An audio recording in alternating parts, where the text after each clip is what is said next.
जय श्री राधे कृष्णा। आप सभी का आपके अपने YouTube चैनल अमृत गगन पर हार्दिक स्वागत है।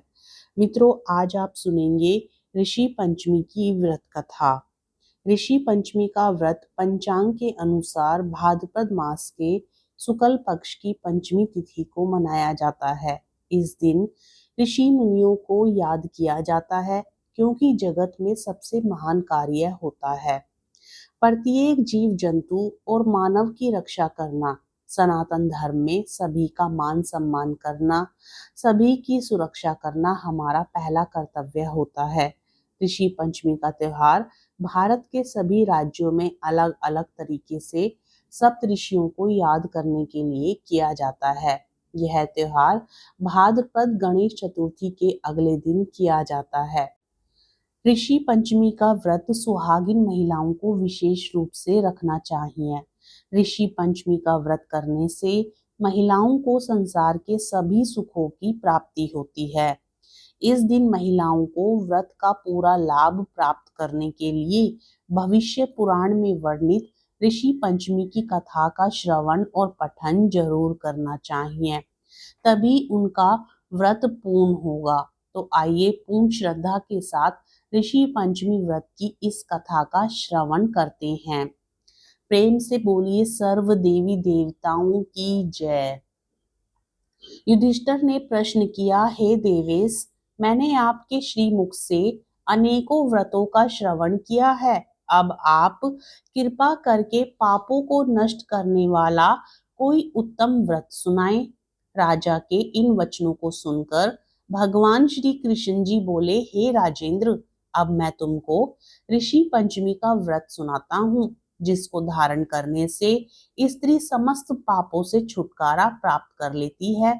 हे नृपोत्तम, पूर्व समय में व्रतासुर का वध करने के कारण इंद्र के उस पाप को 4 स्थानों पर बांट दिया। पहला अग्नि की ज्वाला में, दूसरा नदियों के बरसाती जल में, तीसरा पर्वतों में और चौथा स्त्री के रज में। उस रजस्वला धर्म में जाने अनजाने उससे जो भी पाप हो जाते हैं, उनकी शुद्धि के लिए ऋषि पंचमी का व्रत करना उत्तम है।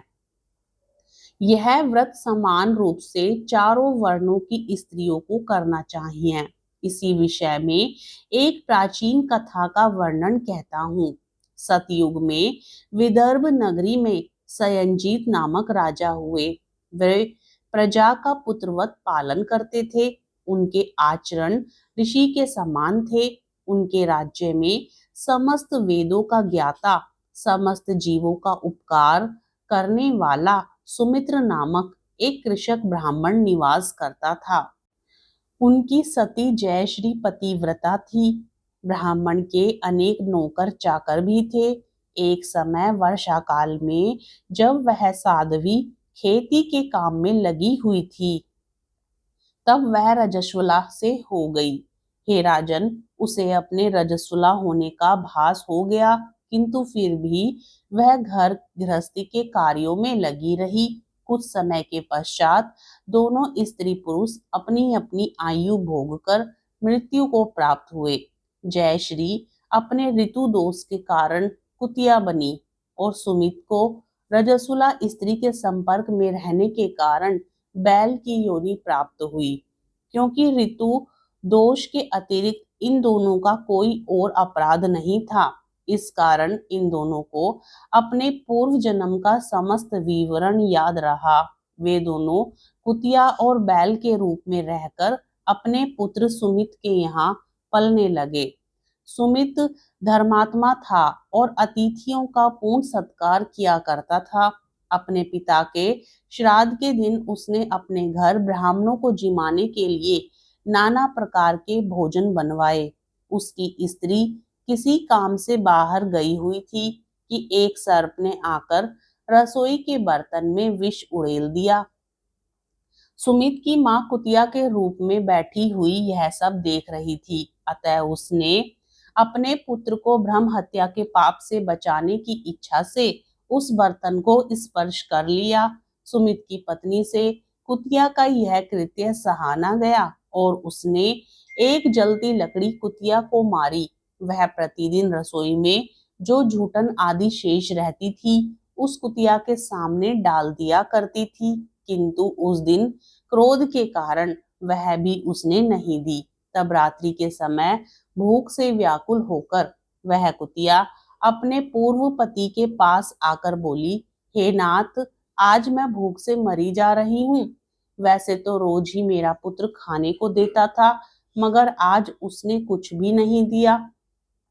मैंने सांप के विष वाले खीर के बर्तन को ब्रह्म हत्या के भय से छूकर भ्रष्ट कर दिया था। इस कारण बहू ने मारा और खाने को भी नहीं दिया है। तब बैल ने कहा, हे भद्रे, तेरे ही पापों के कारण मैं भी इस योनि में आ पड़ा हूँ। बोझा ढोते ढोते मेरी कमर टूट गई है। आज मैं दिन भर खेत में जोतता रहा।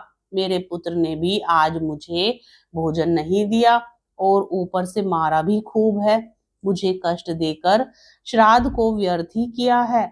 अपने माता पिता की इन बातों को उनके पुत्र सुमित ने सुन लिया।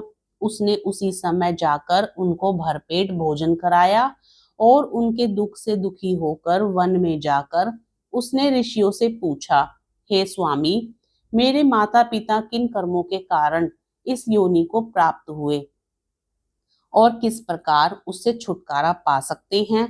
सुमित ने उन वचनों को श्रवण कर सर्वतपा नामक महर्षि दया करके बोले, पूर्व जन्म में तुम्हारी माता ने अपने उच्छृंद्र खल स्वभाव के कारण रजस्वला होते हुए भी घर गृहस्थी के समस्त वस्तुओं को स्पर्श किया था और तुम्हारे पिता ने उसको स्पर्श किया था। इसी कारण वे कुतिया और बैल की योनि को प्राप्त हुए हैं। तुम उनकी मुक्ति के लिए ऋषि पंचमी का व्रत करो। श्री कृष्ण जी बोले, हे राजन, महर्षि सर्वतपा के इन वचनों को श्रवण कर सुमित अपने घर लौट आया और ऋषि पंचमी का दिन आने पर उसने अपनी स्त्री सहित उस व्रत को धारण किया और उसके पुण्य को अपने माता पिता को दे दिया। व्रत के प्रभाव से उसके माता पिता दोनों ही पशु योनियों से मुक्त हो गए और स्वर्ग को चले गए। जो स्त्री इस व्रत को धारण करती है वह समस्त सुखों को प्राप्त करती है। प्रेम से बोलिए सर्व देवी देवताओं की जय। मित्रों, हम आशा करते हैं कि हमारे द्वारा सुनाई गई यह कथा आपको पसंद आई होगी। यदि आपको यह कथा पसंद आती है तो कृपया वीडियो को लाइक जरूर करें, चैनल को सब्सक्राइब करें और अपने मित्रगणों में शेयर करें। आप सभी सुखी और स्वस्थ रहें, इसी मंगल कामना के साथ आज का वीडियो यहीं समाप्त करते हैं। राधे राधे, जय श्री कृष्ण।